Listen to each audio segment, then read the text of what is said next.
toutes et à tous, toujours en direct des rencontres économiques d'Aix-en-Provence pour Acropolis. Je suis aujourd'hui avec Benoît Cœuré, que je remercie d'avoir accepté notre invitation. Benoît Cœuré, vous êtes administrateur de la Banque Centrale Européenne et je suis très content de vous recevoir. On va parler rapidement ensemble d'économie et des sujets qui sont abordés aujourd'hui aux rencontres économiques. Est-ce que pour commencer, je peux vous demander assez simplement de raconter votre parcours ? Comment est-ce qu'on arrive à la Banque Centrale Européenne ? Oui, bonjour et merci de votre invitation. C'est assez simple en fait. J'ai fait une école d'ingénieur, l'école polytechnique, Ouais. et ensuite des études d'économie D'accord. et de japonais par ailleurs. Et Ça je aide. suis rentré, ça aide à comprendre l'économie, notamment le secteur bancaire, on peut en reparler. Ouais.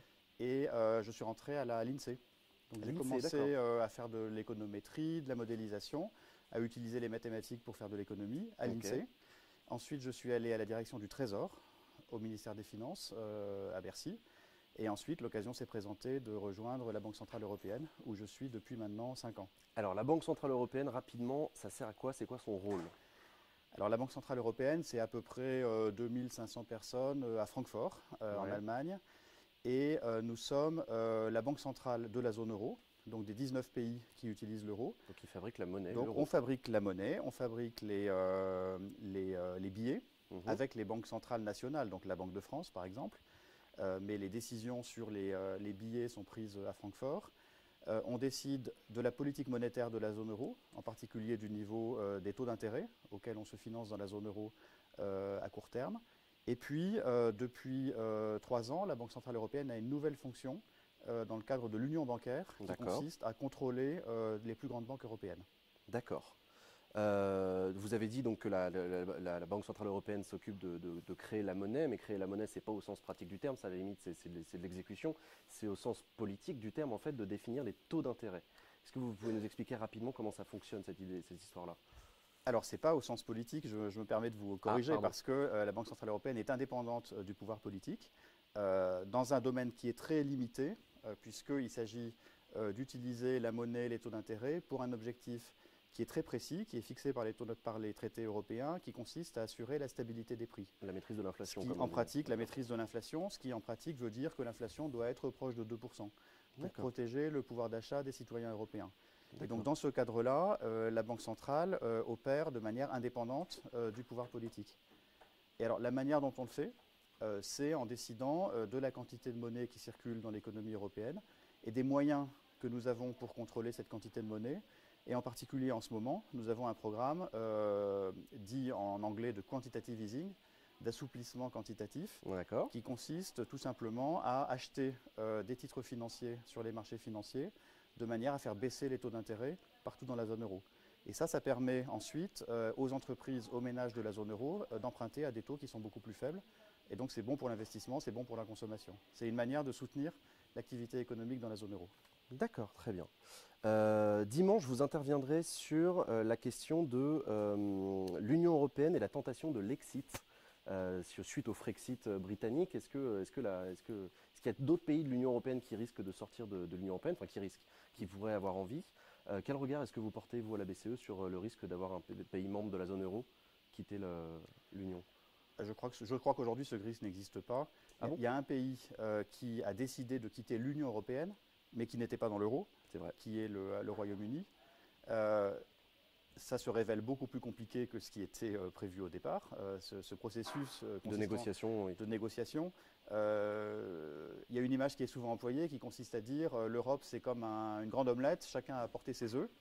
On a fait l'omelette et maintenant il y a un pays qui lève la main et qui dit je voudrais récupérer mon œuf. C'est compliqué parce que maintenant on a fait l'omelette. L'omelette, c'est quoi ? C'est l'économie européenne ? L'omelette, c'est l'ensemble des règles qui encadrent tous les échanges économiques dans l'Union européenne, qui protègent le consommateur, qui les normes dans le domaine agricole, les normes dans le domaine de la santé, etc. C'est tout un ensemble de règles juridiques qui donnent des droits aux consommateurs, aux investisseurs, aux ménages européens. Les Britanniques veulent sortir de ça. Ils en ont parfaitement le droit. Et ça veut dire quoi sortir de ça ? Mais il faut détricoter tout un ensemble de relations qui ont été construites depuis 50 ans en réalité. Donc c'est très compliqué. Ça donne à réfléchir à tous les autres pays qui se disent peut-être que finalement on est bien ensemble. D'accord, donc vous pensez sortir de l'Union européenne, sortir de l'euro ne serait pas une bonne chose pour des pays qui le décideraient ? En tout cas, ce qu'on constate, c'est que, notamment depuis la décision des Britanniques, depuis le Brexit, Quand on demande aux citoyens européens s'ils veulent rester dans l'Europe, quand on leur demande s'ils veulent garder l'euro, ce chiffre augmente. Et donc le soutien à l'Europe, le soutien à l'euro progresse. On l'a vu dans l'élection présidentielle française d'ailleurs. Les partis qui prônaient la sortie de l'Europe ou la sortie de l'euro n'ont pas réussi à convaincre. D'accord. C'est quoi l'avenir de l'euro pour vous? Comment vous voyez l'euro dans les années qui viennent? C'est une monnaie qui va être qui va être concurrencée par d'autres monnaies ailleurs dans le monde. C'est une monnaie qui va continuer à progresser. L'euro en tant que monnaie, c'est une des grandes monnaies mondiales. C'est la deuxième monnaie mondiale. La Banque centrale européenne vient d'ailleurs de sortir un rapport cette semaine sur le rôle international de l'euro, qui dit ce rôle a reculé un peu par rapport au dollar, notamment du fait de l'incertitude politique dans la zone euro. Mais on reste de très loin la deuxième monnaie mondiale, une monnaie qui est utilisée partout dans le monde, et notamment dans le voisinage de la zone euro, dans les pays de l'Est, dans les pays du sud-est de l'Europe. Mais l'euro, ce n'est pas seulement une monnaie, c'est un projet politique, c'est un projet d'intégration européenne, et c'est une manière qu'ont les Européens de se renforcer, de se coordonner pour faire une meilleure politique économique. Et ça, ce n'est pas terminé. D'accord. Pourquoi est-ce que vous venez ici aux rencontres à Aix-en-Provence, les rencontres économiques?